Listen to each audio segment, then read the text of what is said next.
La Comunidad Apostólica Efesios 2:20 presenta el programa Cátedra Bíblica. Sé que ya conoces bien la historia de la cruz. Un espacio de opinión orientado al análisis serio, crítico y objetivo de las Sagradas Escrituras, a fin de contribuir como herramienta eficaz en la formación y edificación del cuerpo de Cristo. Cátedra Bíblica, con la moderación de la hermana Isabel Palacios y el pastor Henry Contreras, por tu emisora Bendición 92.7 FM. Cátedra Bíblica.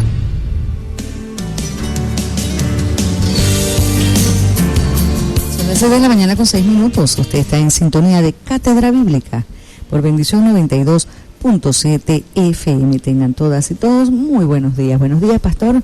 Buenos días, mi hermana. Buenos días para todas y todos los que nos sintonizan en esta mañana a través de Cátedra Bíblica por 92.7 FM. Estaremos acompañándoles hasta las 7 de la mañana en los controles del señor Alberson García.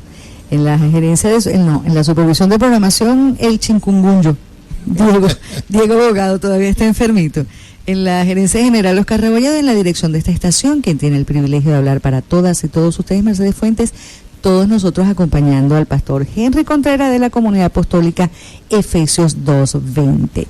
Puede enviar su mensaje al 0412-636-9658 y si llevan gusto de llamarnos a los estudios puede hacerlo a través del 0239-992-5655.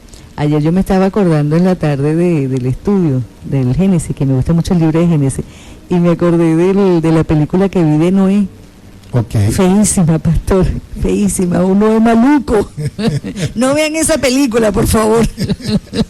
Hay que boicotearla de una vez. Entonces, quedamos... Bueno, nos quedamos en el capítulo 1 del Génesis y estábamos viendo ayer el hombre y la mujer, por supuesto, como imagen y semejanza de Dios. Sí, quedó en el aire una pregunta acerca de la condición asexuada de...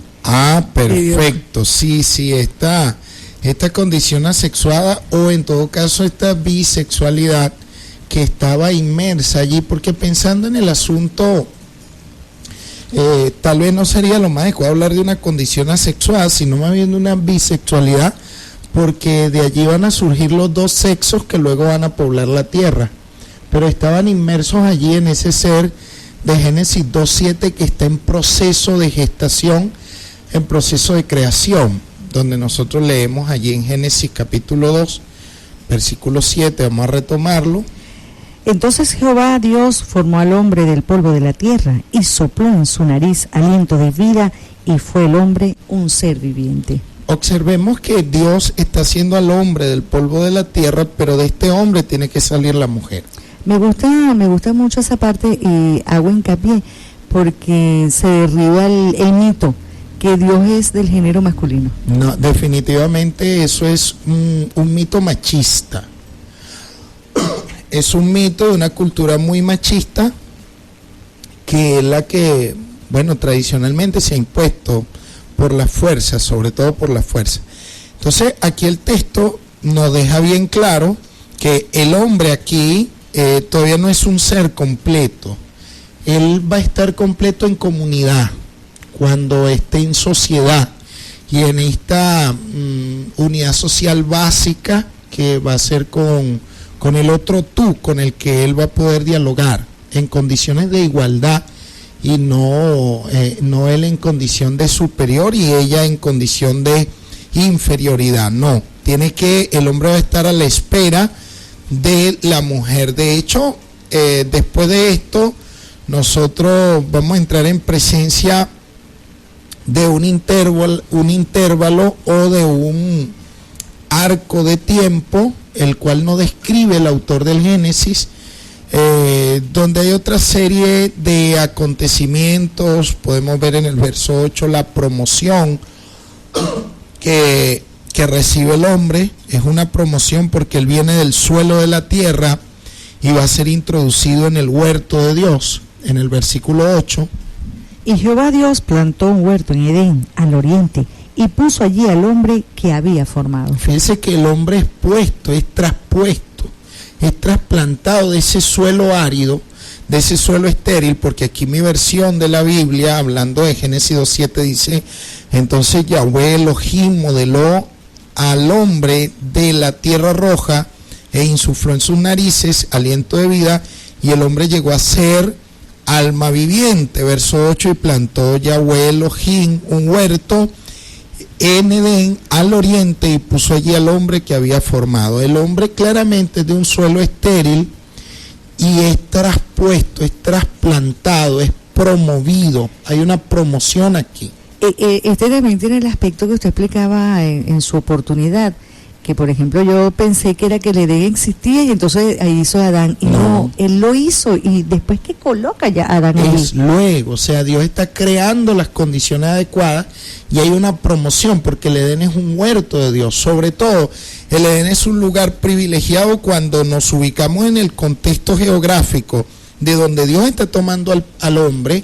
Si nosotros vemos Génesis 2:5, dice, no había ninguna planta del campo. De allí está tomando Dios al hombre. No había ninguna planta del campo, ni había brotado aún de la tierra ninguna hierba del campo, porque Yahweh Elohim no había hecho llover sobre la tierra, ni había hombre para que labrara el suelo. Entonces estamos en una tierra inhóspita, improductiva, una tierra estéril, una tierra incapaz de valerse por sí misma, y la tierra está esperando por dos cosas: la lluvia, y está esperando por el hombre que pueda cultivarla. ¿Podríamos inferir entonces que Dios hizo la creación para el hombre? Sí, este capítulo 2 es profundamente antropológico, está profundamente centrado en el hombre. Pero es interesante ver que en esta antropología el agua es una bendición. Amén. En la del capítulo 1, el agua es un obstáculo. Todo está rodeado y sepultado por las aguas. En el capítulo 2 se anhela el agua.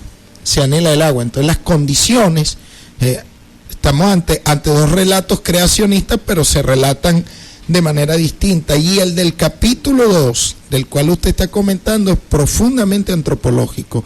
Por supuesto que aquí todo está preparado para el hombre. Mire que Dios saca al hombre del suelo de una tierra inhóspita, estéril, salvaje, poco productiva, improductiva, y en el versículo 8 Dios planta un jardín, un huerto bañado por 4 ríos, con piedras minerales preciosas, con árboles frutales. O sea, es un lugar paradisiaco, privilegiado en el contexto de todo este mundo estéril, rodeado de improductividad. El hombre no es de allí y Dios lo va a promocionar para introducirlo a un lugar donde él no pertenece. Eso es gracia. En ese lugar se va a encontrar él con el árbol de la vida. Entonces se va a encontrar también con el árbol de la ciencia del bien y del mal. Dios se propone educar al hombre, darle educación, darle cultura, desarrollarlo, porque el hombre viene de un contexto estéril, improductivo, salvaje.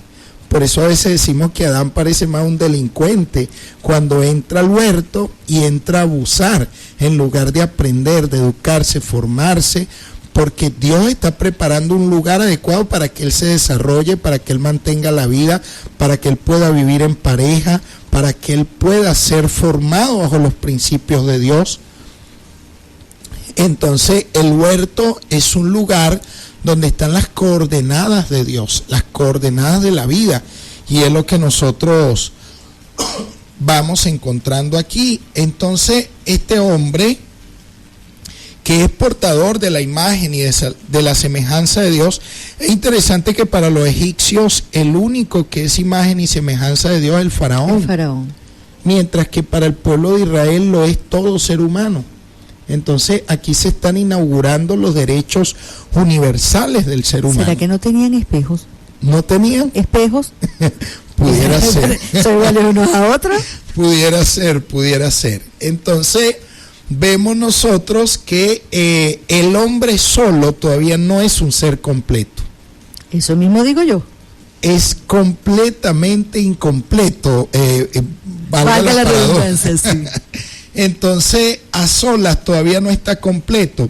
porque a su realidad le pertenece la comunidad humana, una forma de vida social. El hombre no puede ser antisocial, es un ser profundamente social, y la primera forma de sociedad, la unidad básica, es varón-mujer.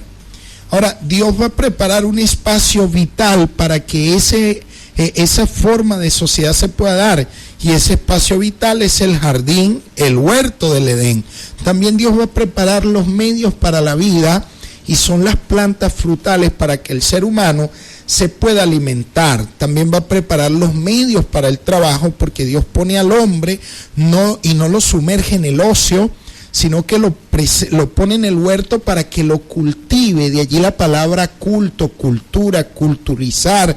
Todos estos contextos nosotros tenemos que tomarlos en cuenta. También Dios le da al hombre el lenguaje, le da al hombre la inteligencia, la sabiduría, la capacidad de gobernar, de tal manera que nosotros vamos a ir viendo a un Dios que ejerce un papel protagónico en este contexto. Todo forma parte del hombre y para el hombre, pero se desprende de Dios. Entonces el hombre aparece como alguien en diálogo con Dios, pero no es un diálogo igualado ni igualitario, sino que él está por debajo de Dios. Claro. Por debajo de Dios. Esta verdad la refleja más o menos el Salmo capítulo 8, para los que quieran tomar nota y estudiarlo luego, donde se pregunta el salmista: ¿quién es el hombre, el hijo del hombre, para que tengas memoria de él, para que lo visites? Y el texto hebreo dice: le has hecho un poco menor que Elohim, que Dios. La traducción de los 70 dice un poco menor que los ángeles, pero la traducción hebrea, el texto masorético, dice que le ha hecho un poco menor que Dios, de tal manera que el texto originalmente tenía en mente que el ser humano es señor de toda la creación. De lo único que no es señor es de Dios, porque le ha hecho un poco menor que Dios. Entonces, este contexto es bien interesante, porque el hombre no aparece al lado de Dios, sino bajo el gobierno y el señorío de Dios. Y en todos sus puntos de referencia tiene a Dios como protagonista. El hombre es responsable últimamente ante Dios. Su punto de referencia es Dios. Entonces vemos el hombre abierto hacia la grandeza de lo que Dios ha hecho, abierto hacia la creación, elevado por encima de la creación. De hecho, en Génesis 2:7 nosotros vemos cómo Dios puede elevar al hombre del suelo, y lo eleva por su aliento. Cuando Dios sopla en él, el hombre queda elevado de esa condición árida y estéril en la que él se encontraba, y ahora es llamado un ser viviente gracias a ese aliento de vida que Dios ha puesto en él. Pero también el hombre es un ser finito. A pesar de todo esto que nosotros estamos viendo, el hombre aparece como un ser finito, como un ser pequeño, como un ser débil, y esta debilidad se puede ver del lugar de donde él viene. Él viene de la tierra, él viene de un suelo estéril. El hombre es capaz de obediencia, pero también es capaz de desobediencia, y allí está su debilidad. El hombre es capaz de abrirse a la vida, pero también es capaz de experimentar su condición de mortal. Ahora, la clave para él va a estar en mantenerse en línea con los mandatos que Dios le está expresando. Dios le está dando la alimentación como un mandato de gracia, le está dando el guardar la palabra como un mandato de vida, porque le dice que el día que pase por encima de lo que él está estableciendo, ese día morirá. Entonces le está dando su palabra como un mandato de vida, como un mandato al cual debe estar el sujeto. Si se le da el mandato de ser fiel a lo que Dios le está dando, es porque también es propenso a fallar, claro, es propenso a desobedecer. Entonces vemos su finitud allí también, su debilidad en tal contexto la podemos descubrir nosotros allí. el hombre es posible de error, de culpa, de responsabilidad. Una cosa es la responsabilidad, otra cosa es la culpa. Claro. La culpa es algo distinto a la responsabilidad, donde muchas veces nosotros lo confundimos, ¿no? La responsabilidad es la habilidad de responder en un momento dado, en una situación, por difícil que pueda parecer, mientras que la culpa es ya otra cosa. Claro, es la consecuencia o es el acto final de algo mal hecho. Exactamente. Porque yo, por ejemplo, si yo tengo 3 hijos, yo soy responsable de ellos 3. Amén, amén, ¿verdad? amén. Pero si ellos cometen algún error, alguna falta, yo soy culpable. Bueno, puede ser que sí, eso es otro tema, ¿no? Pero se le atribuye a la consecuencia de un acto que no está para nada bien. Eso es correcto, eso es correcto. Es decir, pudimos haber respondido en forma distinta, pero no lo hicimos por negligencia, por indulgencia, por falta de información tal vez. Omisión. Aquí el hombre no tiene excusa, no le hace falta información, no le hace falta nada, lo tiene todo. En mi barrio diríamos, le faltaba era sarna para rascarse. Exactamente. Lo tenía absolutamente todo, e incluso la advertencia. Entonces, aparece el hombre como un ser finito, un ser pequeño, un ser débil, capaz de error, capaz de culpa. Entonces aparece como un ser vulnerable, y esta es la condición propia del ser humano, y su capacidad de tener victoria va a estar en su relación con Dios. El hombre aparece como un virrey, un lugarteniente con Dios en la tierra. Dios le confía la tierra para que la pueble, se reproduzca, la domine. Y vamos a hacer algunos comentarios de todo esto, porque nosotros generalmente cuando hemos tratado estos temas, francamente los tratamos de manera muy infantil. Sí. Tenemos que estudiar el contexto de este dominio, el origen del mal, el tema del mal. El día de mañana probablemente le dediquemos todo el día o todo el espacio, al tema del mal. Al tema del mal, porque a mí me gustaría que sigamos ahondando en cómo una tierra, una creación que sale de las manos de Dios, que sale de la voluntad de Dios, de una voluntad libre, una voluntad amorosa, una voluntad de gracia, que sale de las manos de Dios, la cual Dios la llama buena, y buena en gran manera, termina con cosas malas.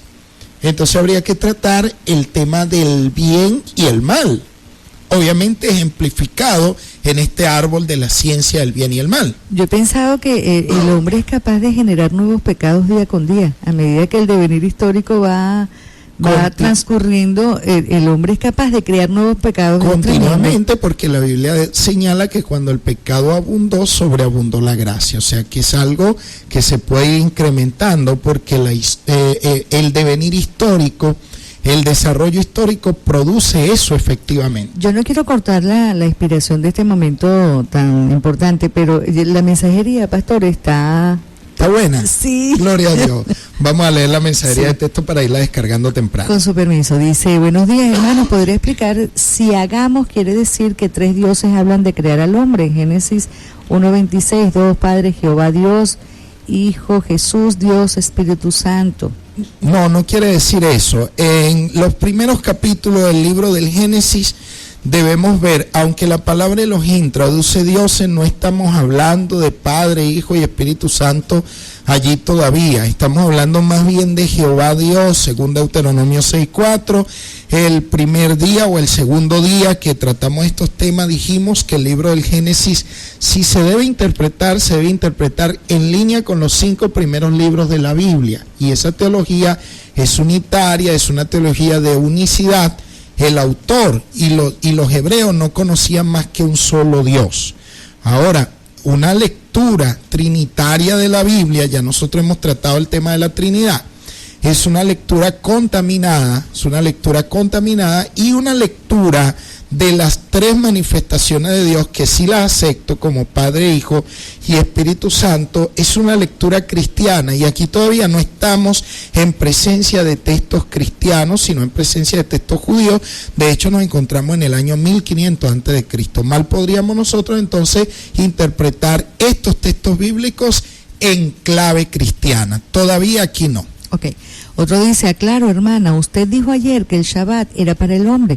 Yo le digo que no era, es para nosotros, el día del Señor es el sábado. Y nosotros no somos hombres. Yo no entiendo. En todo caso, yo le voy a recomendar que no preste atención a lo que yo digo, preste atención a lo que dice el pastor Henry. Buen día, ministro. Una pregunta, ¿cuál fue el primer libro de la Biblia? ¿Génesis o el libro de Job? Gracias, este mensaje también lo enviaron ayer. Amén. El libro del Génesis, hermano, el libro de Job, ayer estuve refrescando algunas cosas. El libro de Job se remonta a tradiciones bastante antiguas, pero indudablemente el libro del Génesis está anterior al libro de Job. En su momento podemos hacer un análisis más detenido acerca del libro de Job y las tradiciones que él recoge. Otro mensaje dice, buenos días, porque la palabra de Dios, en otro lado dice, mis manos hicieron los cielos y la tierra. Son distintas tradiciones. En este caso, el autor del Génesis está recogiendo las tradiciones de un Dios creador a partir de la palabra. Otras tradiciones de la Biblia, como el Salmo capítulo 8, puede reflejar el tema de las manos, aunque nosotros debemos, estrictamente hablando, reconocer que cuando a Dios se le atribuye tener pies, tener ojos o tener manos, es un lenguaje antropomórfico. Se le atribuyen cualidades humanas a un Dios que no es hombre ni hijo de hombre para que se arrepienta. Entonces debemos entender que es un género poético, más que todo aplicable a Dios. Como para que sea más entendible a la mente humana. Sí, porque el mensaje es para nosotros, para los seres humanos. Otro mensaje dice, Dios le bendiga, pido la oración por Santiago Robinson, por mi esposo Saúl, para que el Señor trate con él. Soy María de la Tanquilla. Buenos días, pastor. ¿Puede repetir el Salmo, por favor? Dios los bendiga. Salmo 8.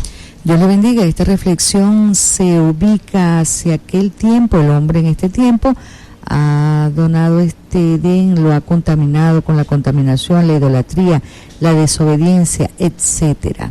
El mensaje lo envía a su hermano César. Dios le bendiga. Amén, hermano César. Sí. Claro que sí. Gracias por escribirnos, amado. Hermano, es Josué, dice que Abraham servía a otros dioses.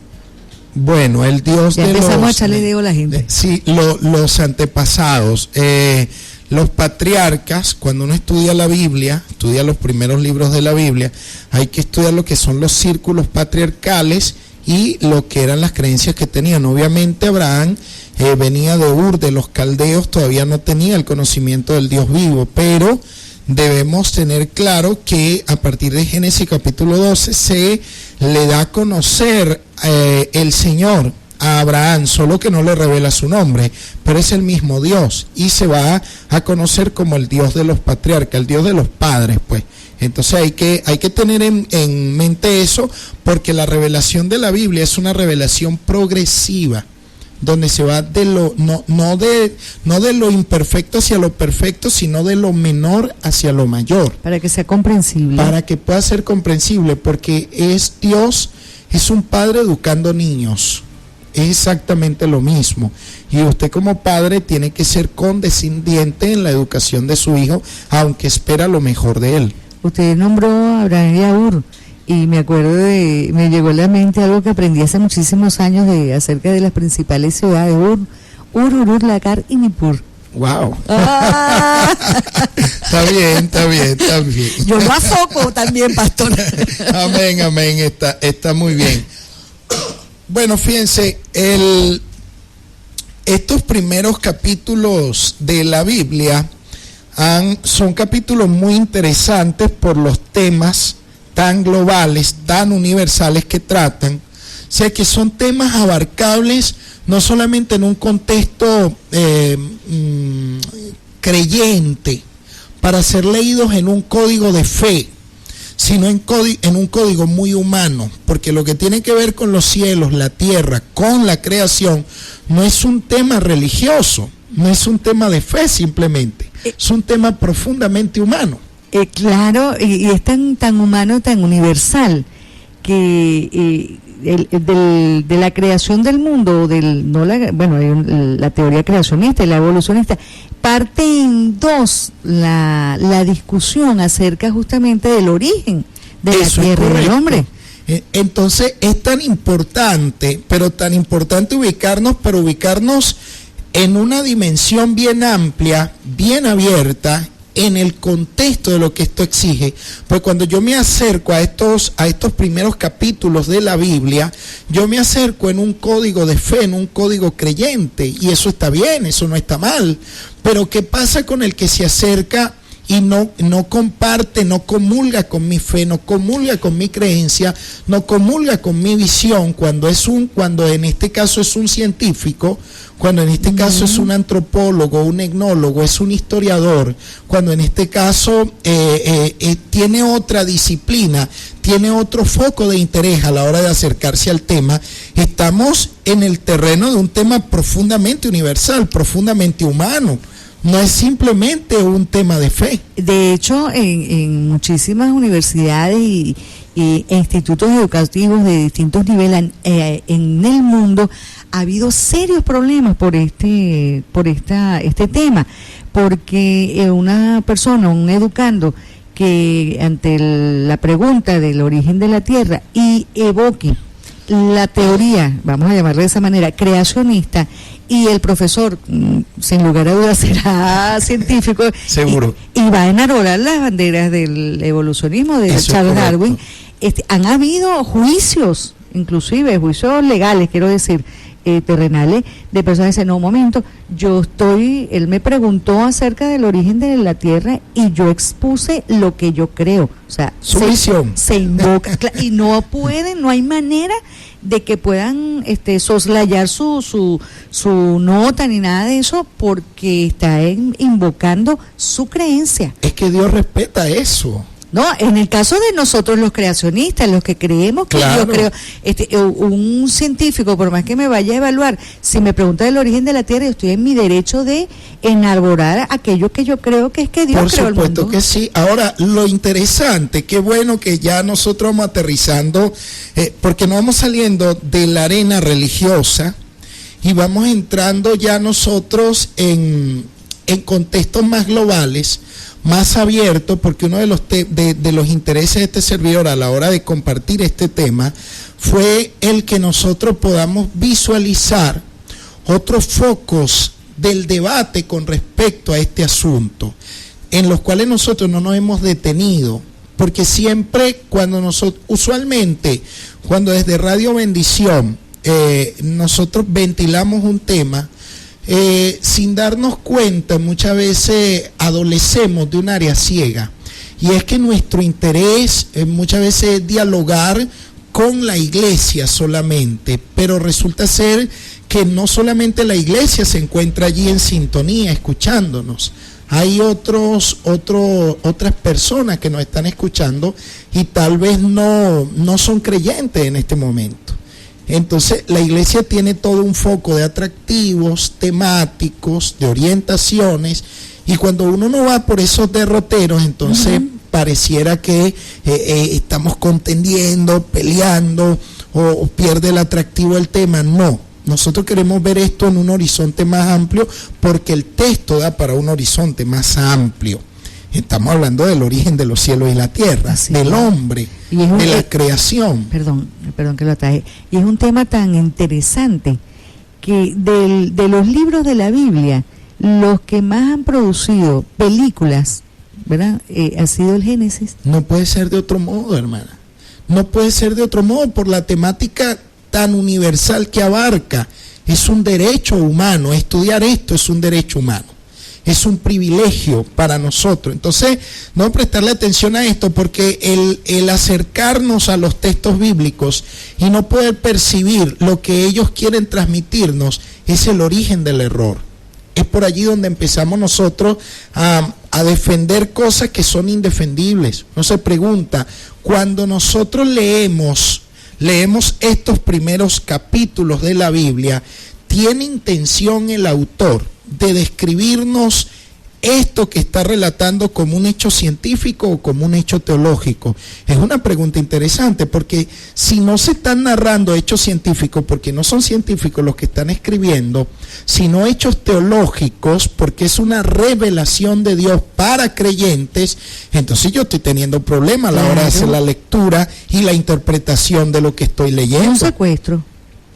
completamente. Y este ha sido el problema al que se enfrentó durante muchos siglos la iglesia. Cuando iba a la discusión con los científicos, ellos querían presentar como científico algo que la Biblia no estaba presentando como un hecho científico, sino como un hecho teológico. Quiere decir que tal como usted nos ha presentado la intención en Radio Bendición, en especial la suya, que es el guía espiritual de esta emisora, de hablarle más allá del creyente, de hablarle al que no es creyente, es un principio bíblico, porque es lo que Dios ha hecho con nosotros. Amén. Narrando de esa manera o presentando los hechos primero de una manera sencilla, pueril, ese tipo de cosas, y después ir avanzando. Es lo mismo. Exactamente eso, mi hermana. Porque Dios puede exhibir toda la sabiduría porque la tiene toda, y sin embargo Él, en su misericordia, o sea, nuestra ignorancia, Él nos da el alimento de a poquito. Es la condescendencia de Dios. Amén. Es la forma de irnos educando,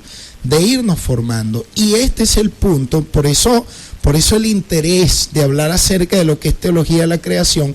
Y créame que vamos a profundizar, vamos a entrar en diálogo, no importa la opinión que puedan tener algunos hermanos desde el punto de vista eclesiástico, porque en estos temas tenemos que dialogar con la filosofía, tenemos que dialogar con otras tendencias religiosas, tenemos que dialogar también con otras corrientes humanas, universales, y tenemos que dialogar de la mano con la teología. Sucede que cuando nos movemos solamente por la línea de la teología, negándole el derecho humano, porque aquí son derechos humanos, negándole la voz a otras disciplinas, entonces la teología termina encerrada y entrampada. Yo tengo una teoría muy particular, de la cual me hago responsable. Cuando las personas sienten temor de explorar más allá, para justamente tener puntos referenciales y hasta de comparación y alimentar una idea superior,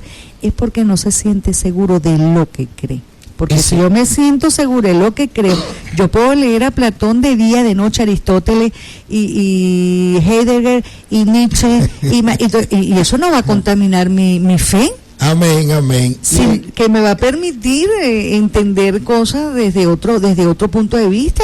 Es que tenemos problemas, nos amenaza todavía Copérnico, Galileo, cuando aparecen esas voces, y esas voces fueron las que estallaron en pedazos los conceptos religiosos que se tenían, y surgió la ciencia como una voz autorizada desde la experiencia, desde la práctica. Eso, todavía nosotros le tenemos miedo a eso. Bueno, cuando aparece Copérnico otra vez con el telescopio, diciéndonos cosas globales, universales, por ejemplo, sacándonos de la creencia de que la Tierra era el centro del universo, eso se creía antes de él. Sí. Entonces, devolvernos otra vez a la realidad, bueno, eso asusta muchas veces a las voces que solamente se mueven en la línea teológica, y es esa inseguridad de la que usted está hablando. Bueno, esa era la intención de hablar acerca de lo que es teología de la creación como un derecho humano universal, para poder entrar en diálogo con otras visiones acerca de las cosas, y para nosotros ver realmente si nosotros estamos hablando como una voz autorizada, y lo que nos va a autorizar no es que yo me mantenga en que el Espíritu Santo y Dios y Jesucristo y aleluya y a su nombre y Él es el que vive. Eso no es lo que nos va a legitimar a nosotros como una voz autorizada,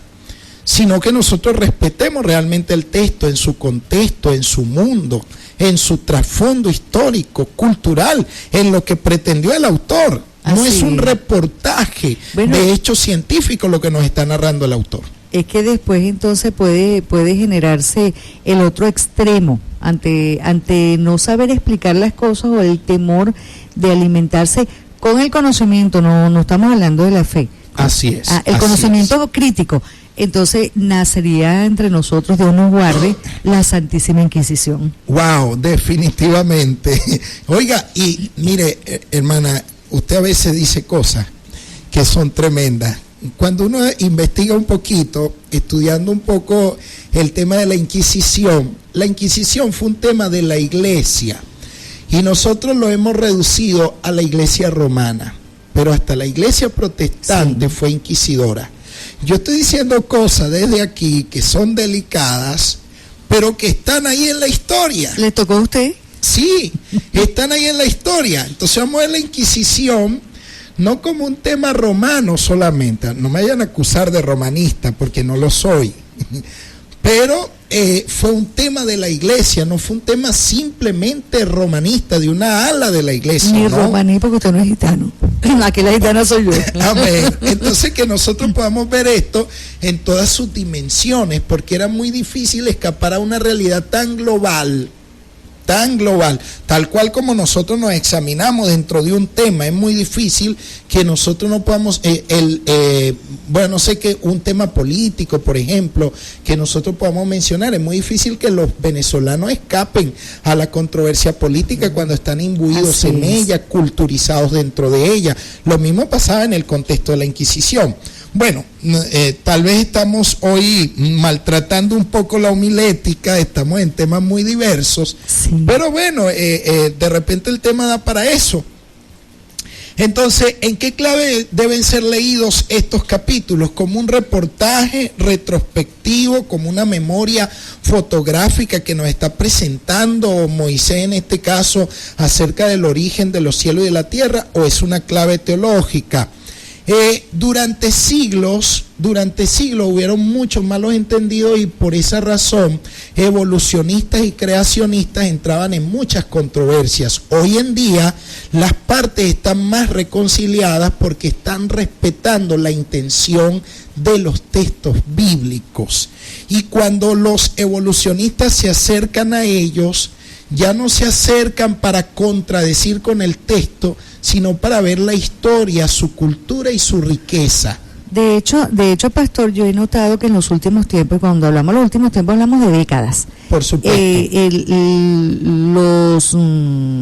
Las personas que siguen la teoría evolucionista, los científicos, mejor dicho, los científicos, en lugar de plantarse que esta es la teoría y no hay para dónde ver, lo que están haciendo es tratando de darle explicación científica a los hechos bíblicos. Y es que eso es lo que ahora sí es un reconocimiento. Claro, sí, porque ya liberamos el texto del prejuicio a la hora de acercarnos a él. Aquí siempre hemos dicho que el género literario es clave para uno poderse acercar a cualquier pasaje, a cualquier libro, no solamente un libro bíblico, sino a cualquier libro. Porque si usted está hablando en un código literario y yo confundo ese código literario, yo estoy mal. Claro, no se entiende. No voy a poder entenderla. Correcto. No la voy a poder comprender, porque si usted me está hablando del punto de vista poético y yo estoy interpretando la poesía desde el punto de vista histórico, imagínese usted el mar de contradicciones en la que nosotros podemos estar entrando. Entonces ahora se están acercando las partes a los textos con otra intención, tanto los creacionistas como los evolucionistas. Ahora se acercan al texto ya no para refrendar sus ideas o sus visiones, sino para respetar el texto, para estudiar los hechos, pues. Correcto. Los hechos, y no simplemente para interpretarlos. Porque este es el problema que tenemos nosotros, cuando nosotros nos acercamos a los hechos y entramos a interpretarlos según nuestros criterios. Porque son dos visiones distintas. Completamente distintas. El evolucionista ve la Biblia como un referente histórico. Exacto. Nosotros no. Nosotros no. Nosotros, en cambio, se están desprendiendo de Dios. Aunque Dios entra en la historia, Dios trasciende la historia. Amén. Dios trasciende la historia, es mucho más que eso. Entonces existió un contraste antagónico entre creacionismo y evolucionismo, ¿ok? Pero ya cuando se desecha esta interpretación literalista, es decir, cuando Moisés escribió o cuando escribieron los autores de la Biblia, no pretendían presentarnos esto desde el punto de vista literal, sino que es como un relato de fe, es un relato de fe desde la fe, para la fe, no es un relato científico dirigido en este caso a, por ejemplo, un antropólogo, o dirigido en este caso, por ejemplo, a un, ¿cómo se llaman los que estudian el universo? Astrólogo. Astrónomos. A un astrónomo, en este caso. No está dirigido tampoco a un geólogo, no, está dirigido Moisés o los que escriben, cuando escriben a una comunidad de fe. Entonces es una reflexión religiosa la que tenemos nosotros dentro del concepto de creación incluso, mientras que el concepto de evolución es un concepto científico, pero el concepto de creación es un concepto codificado para la fe. Entonces esto es lo primero que nosotros debemos mirar y a partir de aquí estudiar a qué se refiere la Biblia cuando habla acerca de dominar la tierra. ¿De qué se trata este dominio? No sé qué tiempo nos quede, nos quedan algunos minutos. Son las 6:46. Ok, ¿tenemos mensajes? No. Bueno, la gente está enganchada escuchando. Nos han permitido estudiar el tema. Si nosotros, hay algunas ideas que quiero ir compartiendo, si nosotros vamos viendo, por ejemplo, ¿a qué se refiere la Biblia cuando habla de este derecho humano de dominar la tierra? La tierra anteriormente estaba hechizada, embrujada, encantada. Wow, ¿cómo es eso? Sí, anteriormente el universo entero estaba hechizado. Antes de los textos del Génesis, el universo se encontraba hechizado, encantado. ¿Por qué? Porque al universo se le atribuían categorías divinas. ¿Existía el mal? Sí, cómo no. Wow. Y este mal tenía encantado el universo. Sí tenemos mensaje. Sí, dice, hermano, ¿quién nos sacará a nosotros los entendidos del amor de Dios y de su palabra? Ningún superlibro que venga. Dios le bendiga, Dios no comparte su gloria, es esa. No entiendo. Tampoco yo entendí mucho, pero yo lo amo igual. Gracias por el mensaje. Gracias por el mensaje, hermano César. Debe hacer referencia acerca de los libros de los autores que hemos estado conversando. Los que nadie está colocando en ninguna balanza la Biblia con ningún otro libro. No, los estamos poniendo en paralelo, así no son iguales, no, pero nos sirve a nosotros para ir investigando. Bueno, fíjense ustedes que decíamos que la tierra, antes de los textos del Génesis, la tierra estaba encantada, estaba embrujada, estaba hechizada. Eso es nuevo para mí. Pero no es nuevo para el texto. Claro. ¿Ve? Sucede que adolecía de ese encanto porque el panteísmo ha estado presente desde siempre, donde se le rinde culto al todo, se le ha rendido culto al todo, al toro. Por eso a veces hablamos nosotros de matar vacas sagradas, se le rendía culto a la piedra, al árbol, absolutamente a todo. A todo. Entonces la tierra estaba como encantada, porque la tierra no aparecía como creación, sino que aparecía con fuerzas creadoras. La tierra no aparecía como salida de la mano de Dios, sino que aparecía como coeterna con Dios. Es casi invisibilizar el poder de Dios. Correcto. De esto más o menos nos habla el apóstol Pablo para hablarnos de un tiempo anterior a los textos del Génesis. Oído con lo que voy a decir acá. Tiempo anterior a los textos del Génesis, en Romanos capítulo 1, versículo 19 hasta el 21. Porque lo que de Dios se conoce les es manifiesto, pues Dios se lo manifestó. Porque las cosas invisibles de Él, su eterno poder y deidad, se hacen claramente visibles desde la creación del mundo, siendo entendidas por medio de las cosas hechas, de modo que no tienen excusa.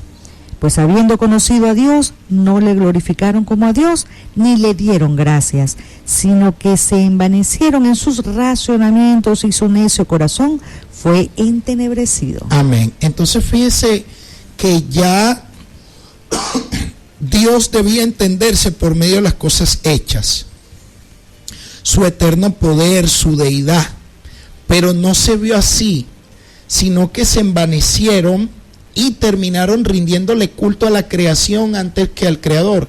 Encantaron la creación. Por eso hablamos de una creación encantada, hechizada, embrujada, donde la creación terminó ocupando el lugar de Dios, que es el panteísmo de lo que nosotros hemos venido hablando. Entonces, el panteísmo le atribuye una bondad tan grande a las cosas que la confunde con el Creador. Tanto. Y frente a esto estamos nosotros. Entonces, cuando el texto del Génesis aparece en una clave polémica contra esto. Claro. Polemizando abiertamente contra esto, porque va a ser el texto del Génesis el que va a poner las cosas en su lugar y nos va a decir que todo cuanto existe se desprende de la voluntad de Dios, pero no puede confundirse con Dios. No puede confundirse con Dios. Las religiones más antiguas son las religiones naturalistas, donde le ha rendido culto a la naturaleza.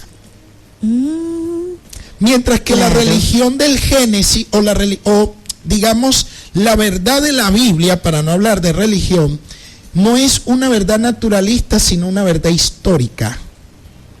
Entonces, aquí hay caminos, derroteros distintos por los cuales nosotros tenemos que ir entrando, tenemos que ir avanzando para poder desembrujar, deshechizar, desencantar la creación. Por eso a veces nos oponemos con tanta fuerza al aceite, nos oponemos con tanta fuerza a otro tipo de mediaciones que no son válidas delante del Creador.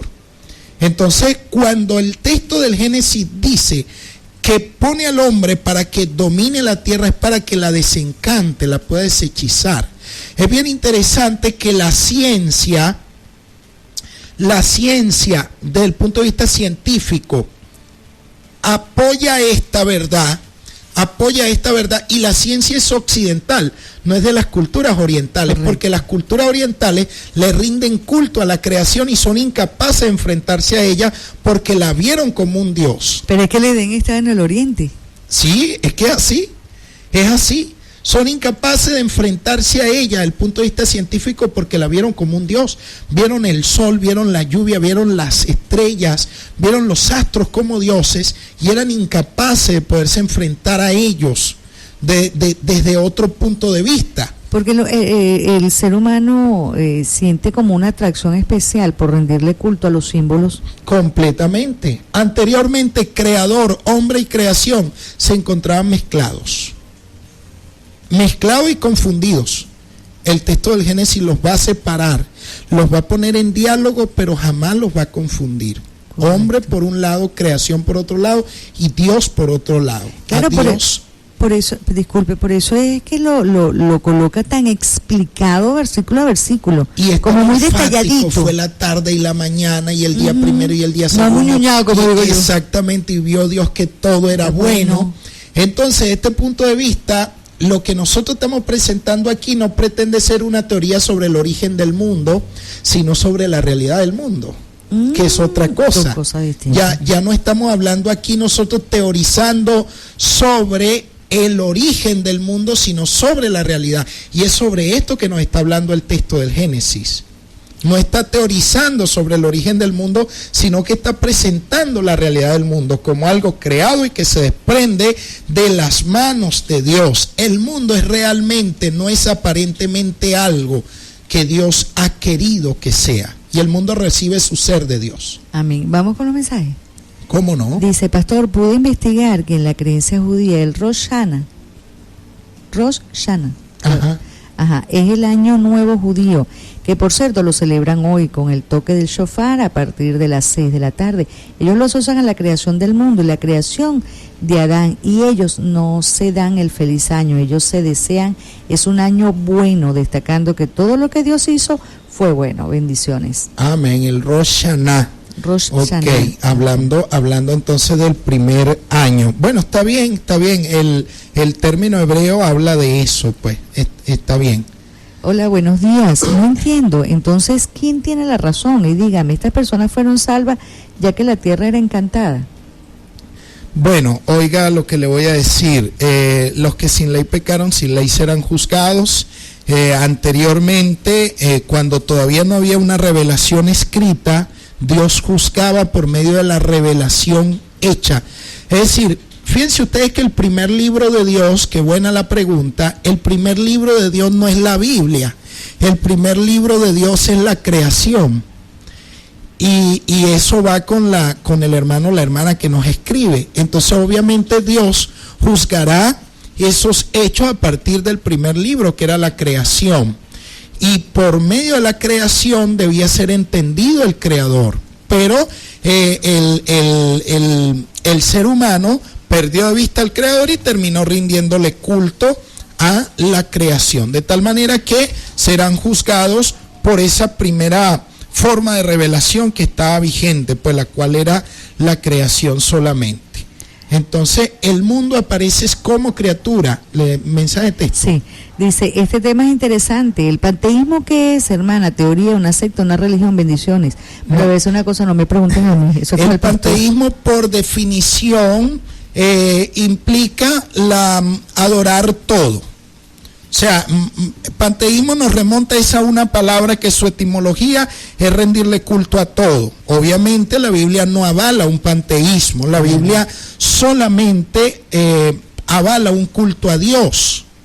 Entonces Dios no se puede confundir con el todo, pero el panteísmo confunde a Dios con todo, con la piedra, con el árbol, con el viento, le rinde culto a todo. Ese es el panteísmo. Mire, la llegada del pastor Abache nos indica que el tiempo, sí, amén, conspiró en nuestra contra. Amén. De todas formas, mañana, con más especificidad, con más orden, mañana vamos a ir tratando esto, porque quiero que veamos desde el punto de vista del panteísmo, una tierra hechizada, encantada, embrujada, y cómo con la revelación hebrea, los textos bíblicos, la tierra va a ir saliendo de ese encantamiento en la cual se encontraba, y es cuando el terreno científico puede ayudarnos en este camino.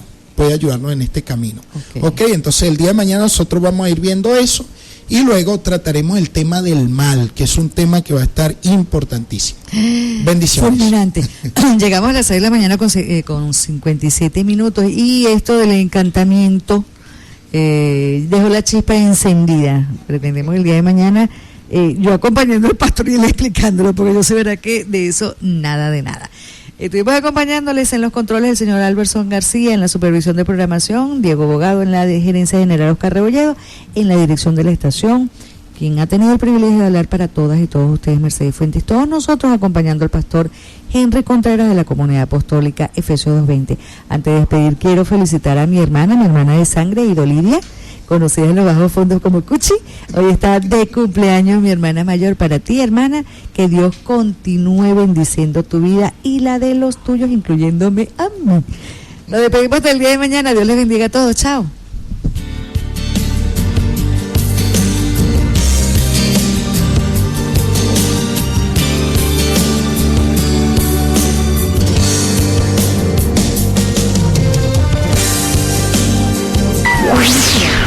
La empresa de propiedad social Ocumare Vivienda consolida el nuevo modelo económico al impulsar la equidad, la participación protagónica y el desarrollo comunitario del municipio Tomás Lander. El alcalde Julio César Marcano construye viviendas a través de la empresa de propiedad social Ocumare Vivienda. Un grupo de ingenieros, arquitectos, técnicos y trabajadores de la construcción integra la novedosa empresa de propiedad social Ocumare Vivienda. Julio César Marcano, el alcalde.